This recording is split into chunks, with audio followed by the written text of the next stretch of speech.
চাকরি বিক্রি করতে হবে, মেধাকে প্রতারিত করতে হবে, যে কোনো মূল্যে তাদের কোষাগারকে আরো স্ফীত করতে হবে। সেজন্য মুকুল রায় চাপ সৃষ্টি করেছিলেন, কারণ তিনি তখন দলের সংগঠন দেখতেন এবং পার্থ চট্টোপাধ্যায় তো শিক্ষামন্ত্রী ছিলেন। মুকুল রায় এই মুহূর্তে অসুস্থ বাকরুদ্ধ, পার্থ চট্টোপাধ্যায় জেলে, কিন্তু গোটা দল যদি আজকে মুকুল রায় এবং পার্থ চট্টোপাধ্যায়ের থেকে নিজেকে বিচ্ছিন্ন করে নেয় বা সে ধরনের বিবৃতি দেয়, কিংবা এই বিবৃতি থেকে মানুষ যদি এ ধরনের কোনো সিদ্ধান্ত উপনীত হয়, আমার মনে হয় সেটা ঠিক হবে না এবং সেটা সম্ভবও নয়। পশ্চিমবঙ্গের প্রত্যেকটি মানুষ জানেন এটি একটি প্রাতিষ্ঠানিক দুর্নীতি, এবং ফিরহাদ হাকিম বিবৃতি দিয়েছিলেন যে যদি কোনো ভুল হয়ে থাকে, যদি কোনো বিচ্যুতি হয়ে থাকে, সেটা পার্থদার একার দায়িত্ব নয়, সেটা যৌথ সিদ্ধান্ত, অর্থাৎ কালেকটিভ রেসপন্সিবিলিটি। যেটা হয়েছিল সেটা যৌথ সিদ্ধান্তের ভিত্তিতে হয়েছিল, তৃণমূল কংগ্রেসের কর্মসূচিকে রূপায়িত করার জন্য হয়েছিল, এবং আজকে প্রাক্তন চেয়ারম্যানের বক্তব্যে সেটাই উঠে এসেছে।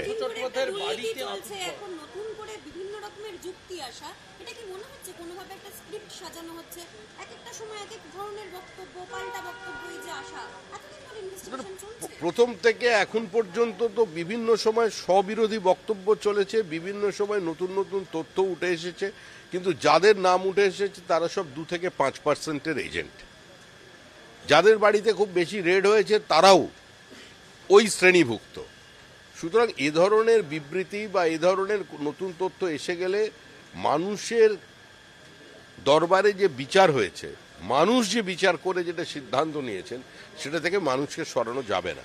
মানুষ জানে তৃণমূলের কারণেই এই প্রাতিষ্ঠানিক লুট হয়েছে। মানুষ বুঝেছে যে শিক্ষা ব্যবস্থাটাকে ধ্বংস করেছে তৃণমূল কংগ্রেস। মানুষ দেখতে পাচ্ছে যে প্রধান শিক্ষককে আজকে তৃণমূলের দুষ্কৃতীরা, তৃণমূলের কর্মীরা মারধর করছে, মারছে। এটা তো মানুষ দেখেছে। মানুষ দেখেছে যে নকলের বিরোধিতা করবার জন্য শিক্ষকের বিরুদ্ধে নেতার স্ত্রী হার ছিনতাইয়ের অভিযোগ করেছে এবং প্রশাসনের রাজনীতিকরণের কারণে পুলিশ সেই অভিযোগকে দায়ের করেছে। আর নতুন করে কি তথ্য নিয়ে আসবে?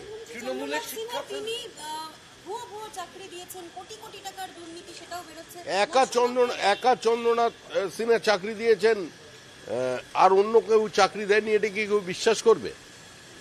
তৃণমূল কংগ্রেস এমন কোন দপ্তর দেখাতে পারবে যেখানে দুর্নীতি স্পর্শ তারা রেখে যায়নি? মুখ্যমন্ত্রী নিজে বলেছিলেন যে বনসহায়ক পদ নিয়ে যা হয়েছে চাকরি নিয়ে, তার তিনি তদন্ত করবেন। কোথায় তদন্ত? বছর তো পেরিয়ে গেল, 1 বছর নয়, প্রায় 4 বছর হতে চলল। কোন তদন্ত আপনারা দেখতে পেয়েছেন? তৃণমূল কংগ্রেসের শুধু বিবৃতি থাকে। তৃণমূল কংগ্রেসের যিনি মুখ্যমন্ত্রী, সেই মমতা বন্দ্যোপাধ্যায় নিজের যে দপ্তর সিএমও, সেখানেরও গ্রুপ ডির তালিকা নিয়ে ধর্মতলায় ওই ময়দানে মানুষ ধর্ণা দিয়েছে। সুতরাং পুলিশের ক্ষেত্রে আমরা দেখেছি যে ভবিষ্যতের পুলিশকে বর্তমানের পুলিশ লাঠিচার্জ করছে। নার্সদের দেখুন, চিকিৎসকদের দেখুন, শিক্ষক অশিক্ষক কর্মচারীদের দেখুন, কলেজ শিক্ষকদের দেখুন, বা কোনো বিশ্ববিদ্যালয়ে নিয়োগের ক্ষেত্রে দেখুন, সমস্ত জায়গায় তৃণমূল তাদের একদলীয় একচেটিয়া একাধিপত্য প্রতিষ্ঠা করেছে। আর যে সংঘর্ষগুলো দেখেন সেগুলো তৃণমূলের আভ্যন্তরীণ সংঘর্ষ। চিত্তরঞ্জন মণ্ডল তার বক্তব্যে বলছেন যে তৃণমূলের শিক্ষা সেলের চেয়ারম্যান ছিলেন, সেখান থেকে একেবারে এসএসসি চেয়ারম্যান, সভাপতি ছিলেন। এসএসসি চেয়ারম্যান হওয়ার জন্য মুখ্যমন্ত্রী তাকে ডেকে আবেদন করেছিলেন, তখন তিনি এসএসসি চেয়ারম্যান হলেন। তৃণমূলের শিক্ষা সেলের সভাপতিকে সরাসরি এসএসসি চেয়ারম্যান করতে মুখ্যমন্ত্রীর উদ্যোগ। দেখুন, এটা তো স্বাভাবিক ব্যাপারে, যা কিছু হচ্ছে তা অনুপ্রেরণায় হয়েছে, যা কিছু হয়েছে নির্দিষ্ট কর্মসূচির ভিত্তিতে হয়েছে। তৃণমূল সমস্ত কিছুকে গ্রাস করতে চায়। তৃণমূল একটা সর্বভুক সংগঠন, ফলে তারা যেটা ঠিক বুঝেছে সেটাই করেছে, এবং তৃণমূলের পথেই আছে। তৃণমূলকে না সরিয়ে এই অবস্থা পশ্চিমবঙ্গের পরিবর্তন করা যাবে না। তৃণমূল একটা গভীরতম অসুখ, এই অসুখের নিরাময় থেকে নিরাময় প্রয়োজন। আজকে আপনাদের বিজেপি কর্মীর একজন পিটিএ খুন করা হয়েছে, তৃণমূল কংগ্রেস যত নির্বাচন এগিয়ে আসবে তত বিজেপির উপর আক্রমণ করবে। 2021-এর 2রা মের পরে 27 দিনের মধ্যে 56 জন বিজেপি কর্মী খুন হয়ে গেছে। হাজার হাজার মানুষকে ঘরছাড়া করেছে, কিন্তু বিজেপির পতাকা কি নামিয়ে দিতে পেরেছে? তারপরেও তো বিজেপি ময়দানে আছে। পঞ্চায়েতে এত বিপরীত অবস্থানে দাঁড়িয়েও আমরা 11,000 আসনে জয়ী হয়েছি, মানুষ আমাদের সঙ্গে আছে। আর এবারের নির্বাচন তৃণমূলের জন্য মসৃণ নয়, 26-এর নির্বাচন তৃণমূলের বিসর্জন অনিবার্য। কাল থেকে দুর্গাপুজোর উদ্বোধন করবেন মুখ্যমন্ত্রী মমতা বন্দ্যোপাধ্যায়, এখনো পিতৃপক্ষের অবসান হয়নি। কাল থেকেই তিনি উদ্বোধন করতে বেরোচ্ছেন, 6 থেকে 7টা পুজোর উদ্বোধন করবেন কাল থেকে। আমাদের মুখ্যমন্ত্রী সবার ঊর্ধ্বে, এগিয়ে বাংলা। আমাদের মুখ্যমন্ত্রী স্বয়ং দেবাদিদেব মহাদেব পর্যন্ত তাকে ধন্যবাদ জানিয়ে চিঠি লিখেছেন যে তার স্ত্রীর এই ধরনের জনপ্রিয়তার জন্য তিনি কৃতজ্ঞতা প্রকাশও করেছেন।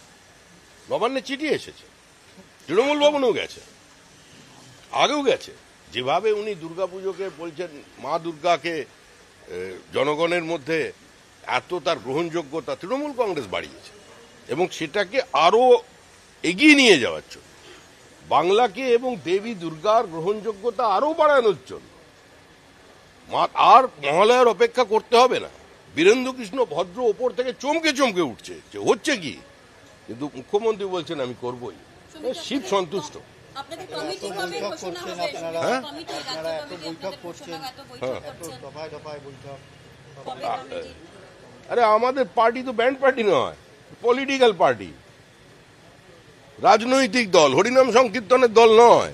পার্টি রাস্তায় আছে, পার্টি পার্টির মতো কাজ করছে। বিরোধী দলনেতাকে দেখছেন প্রতিদিন তার দৃশ্যমানতা, প্রতিদিন লড়াইয়ের মধ্যে আছে। পার্টির বিভিন্ন ধরনের কর্মসূচি হচ্ছে, শুধু রাজনীতি নয়, অরাজনৈতিক, মানে যেটা রাজনীতি বলতে যা বোঝায় রাজনৈতিক কর্মসূচির বাইরে গিয়েও পার্টি কর্মসূচি করছে। পার্টি তো রাস্তায় আছে।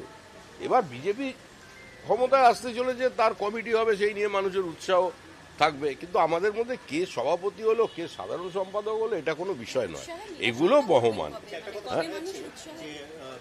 26 নির্বাচনের আগে বিজেপি এবং আরএসএস এর কিছু সমন্বয় বৈঠক হবে, বিজেপি এবং আরএসএস এর সমন্বয় বৈঠক হবে নির্বাচনের আগে মহারাষ্ট্রে। আমার এরকম জানা নেই। নভেম্বর থেকে আরএসএস ঘরে ঘরে যাচ্ছে। আমার এরকম কোনো জানা নেই। রাষ্ট্রীয় স্বয়ংসেবক সংঘ কোনো রাজনৈতিক সংগঠন নয়। রাষ্ট্রীয় স্বয়ংসেবক সংঘ কাউকে ভোট দেওয়ার জন্য কোনোদিন বলেনি। তাদের কাজ সম্পূর্ণ ভিন্ন, তাদের পরিসর সম্পূর্ণ ভিন্ন। আর রাষ্ট্রীয় স্বয়ংসেবক সংঘ কি চায় বা তাদের কি পরিকল্পনা, সেটা বলার জন্য তাকে বিজেপির শ্রমিক ঘর থেকে প্রয়োজন হবে না, ওটা ওদের কাছে জিজ্ঞেস করবেন। গ্রুপ ডির জন্য মুখ্যমন্ত্রী যে ভাতার কথা বলেছিলেন, কোর্টে স্থগিতাদেশ বাড়ানো হলো। অমৃতা সিনহা জানিয়ে দিলেন 30শে জানুয়ারি 2026 পর্যন্ত গ্রুপ সি গ্রুপ ডি চাকরিহারাদের কোনো ভাতা দিতে পারবে না রাজ্য সরকার। এটা রাজ্য সরকারের জানাই ছিল। একটা সামান্য আইনের ছাত্রও এটা জানেন, সাধারণ যারা আইনের সঙ্গে দূর দূর পর্যন্ত সম্পর্কিত নন তারাও জানেন। এ ধরনের অবাস্তব কোনো পদক্ষেপ সরকার যদি নেয় সেটা কোর্টে গ্রহণযোগ্য হবে না। তো এটা জানা ছিল, এটা জেনেই সচেতনভাবেই আমাদের আইনজীবী মুখ্যমন্ত্রী তিনি এই পদক্ষেপ নিয়েছিলেন একটা বার্তা দেওয়ার জন্য, কিন্তু এতে চিড়ে ভিজবে না। চন্দ্রনাথ সিনহার কাল আদালতে ভাগ্য নির্ধারণ যে তিনি জেলে যাবেন না জামিন বরকরার থাকবে, সেই জায়গায় দাঁড়িয়ে আজকে ইডির অভিযান ধানমন্ডি, বীরভূমের বিপুল ধানের জমি দেখা যাচ্ছে চন্দ্রনাথ সিনহা এবং তার স্ত্রীর নামে। ধরে নেওয়া হচ্ছে এটা চাকরিবিদ দুর্নীতির টাকা থেকেই তার এই বিপুল সম্পত্তি করেছেন, এবং আয়কর ফাঁকি দিয়ে যে জরিমানা দিয়েছেন সেই টাকার সোর্স নিয়েও প্রশ্ন উঠছে, সেই বিপুল পরিমাণ জরিমানার টাকাই পাইল কোথা থেকে। ভাই, একা চন্দ্রনাথের সিনার বাড়িতেই চন্দ্রোদয় হয়েছে এরকম মনে করার কোনো কারণ নেই। কোনো কোনো জায়গায় সূর্যোদয় হয়েছে। মানুষ চাইছে সেই বাড়িগুলোতে ইডি পৌঁছক সেটা দেখতে। চন্দ্রনাথ সিনহার গল্পে খুব একটা মানুষ উৎসাহী নন। ও সবাই তৃণমূল যারা করে তারা এরকম একটা মানুষের ধারণা হয়ে গেছে। এবার চন্দ্রনাথ সিনহা নিয়ে কিছুদিন আলোচনা চলবে। তবে মানুষ চন্দ্রের আলোয় আলোকিত হতে চাইছে না, মানুষ সূর্যের আলোয় আলোকিত হতে চায়। ভোরের সূর্যোদয় মানুষ কবে দেখবে তার প্রতীক্ষায়।